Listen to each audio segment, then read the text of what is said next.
কি কি ধরনের গুনাহে লিপ্ত হলে আল্লাহ ওই ব্যক্তির দিকে মুখ ফিরিয়ে নেন, ওই ব্যক্তির দিক থেকে মুখ ফিরিয়ে নেন। ভাইরা আমার, নবী করিম সাল্লাল্লাহু আলাইহি ওয়াসাল্লাম একটি প্রসিদ্ধ হাদিস আছে, তিনি বলেছেন সালাসাতুন লা ইয়াকাল্লিমুহুমুল্লাহু ওয়া লা ইউযাক্কিহিম ওয়া লা ইয়ানজুরু ইলাইহিম ওয়া লাহুম আযাবুন আলীম। তিন শ্রেণী মানুষ আছে, তাদের জন্য চারটা শাস্তি হবে। কয়টা শাস্তি হবে? চারটা। কয় শ্রেণী মানুষের জন্য?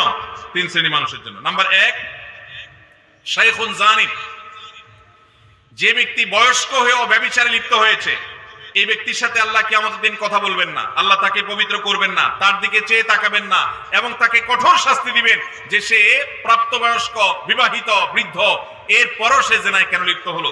নাম্বার 2, ওয়া মালিকুন কাযযাব, যেই রাজা, যেই শাসক প্রজাদের সাথে মিথ্যা কথা বলে, প্রতারণা করে, ডাহা ডাহা মিথ্যা কথা বলে, এরকম বাদশা, এরকম রাজা, এরকম শাসক, তাদেরকে নবী সাল্লাল্লাহু আলাইহি